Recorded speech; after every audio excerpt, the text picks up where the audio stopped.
this year, BMW made a significant update to their sporty retro, the R9T, with a new version called the R12 nineT. And we recently reviewed it, and there are certainly some key improvements, but how does it compare to one of the other best naked sporty retros on the market, the Triumph Speed Twin 1200? Well, in this video, I'll give you a full rundown, blow by blow, score them in each category, and then at the end, give you my pick. So first up, let's start with the engines, and both bikes are powered by 1200cc twins, but I think on performance, the BMW certainly has the edge, with an extra 10 horsepower at the top, made at pretty much the same point in the rev range. It is a surprisingly punchy engine for an air-cooled twin, and especially in the dynamic riding mode, it really does have a lot of snap to the throttle. Now on top of that, you've got the shaft drive, which gives it that very direct feeling, and also you've got that typical boxer side-to-side kick. Now the Speed Twin is still pretty quick at just under 100 horsepower, but I think it's fair to say the focus is a little more on low-end torque, with a comparable peak figure made a couple of thousand RPM lower in the revs. Perhaps more than the performance figures though, the deciding factor here for most riders will be the feel and sound, which couldn't be more different considering they're the same capacity and the same number of cylinders.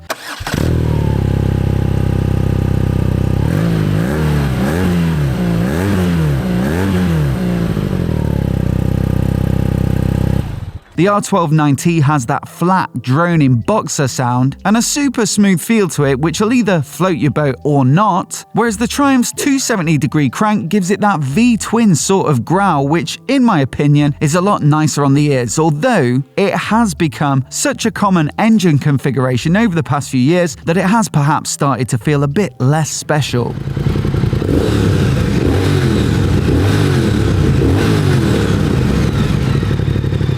So look, both quick bikes, similar-ish figures, the same on fuel, but vastly different on vibes, and so I'll call this one even. Onto the chassis and handling, and the key difference here is that the R12 nineT is longer and lower, with that boxer twin also feeling like it holds the center of gravity low as well. This gives the BMW its own handling characteristic, which isn't necessarily bad. It's a fun bike to ride and it'll definitely keep you grinning, but it just takes a few rides to get used to.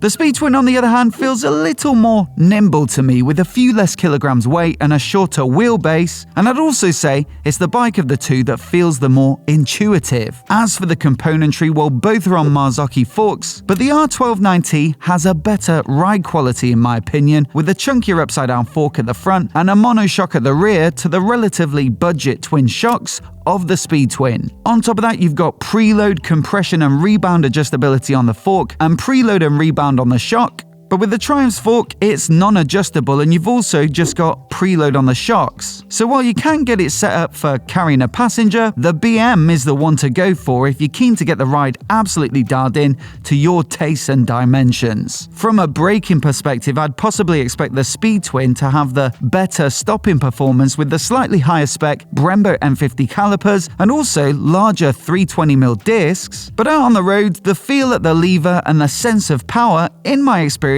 is superior on the R12 nineT. So like I say, the BMW does take a little learning, but with all those factors combined, I think it's the one I'd go for on a good twisty road. With both of these bikes being retro nakeds, there's not a great deal to separate them from a comfort perspective. They're both pretty simple, with neutral bar positions and ever so slightly sporty pegs, and also the seat heights don't have too much to separate them either. The BMW is a little lower at 795mm, the Speed Twin a little more tail up at 809, but it's not exactly the difference between a monkey bike and a Tenere. Pillions are reasonably well accommodated as far as you can realistically expect on bikes like these, and both have heated grips available in the accessories catalogue. Now the BMW will go a little further on a tank with 16 litres to the 14.5 of the Triumph, with official fuel economy figures being exactly the same, but I would say both are reasonable for this style of bike. So really, there isn't enough to separate them to award a clear point,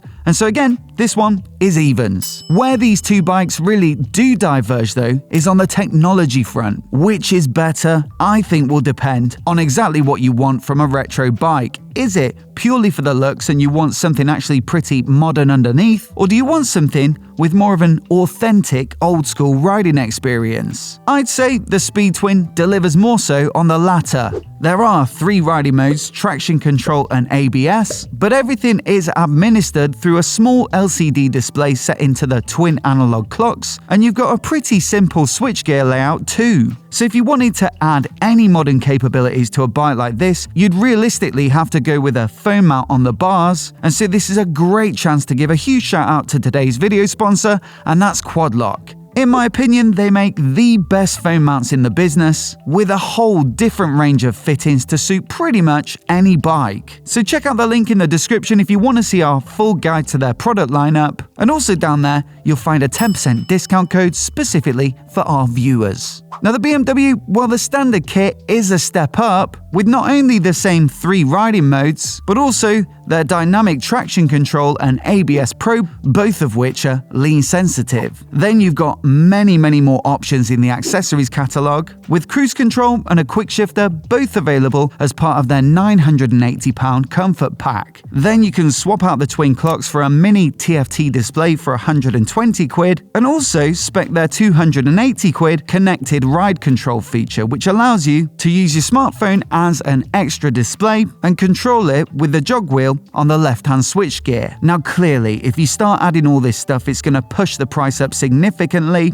But in terms of technological capabilities, if that's your sort of thing, the BMW has much more to offer. Now, one of the big updates to the R12 nineT this year is in the styling department, with a much neater frame design that makes things look a little more cohesive towards the rear end of the bike. They also removed the air intake scoop from the side of the tank and moved the airbox to the traditional spot under the rider's saddle for a more conventional silhouette. Then you've got the new tank shape, the new cylinder head covers, and also some new finishing options, and in my opinion, it combines for a great looking bike. The only thing I will say is that from the comments under our videos, I know the Boxer engine, much like its feel and character, is a bit divisive in terms of looks, so that might be a put-off for some buyers. But within the constraints of what's possible with this particular engine layout, I think they've done a banging job. As standard, it comes in black with aluminium knee areas on the tank, but the bike we borrowed had their Option 719 upgrade pack with the red frame,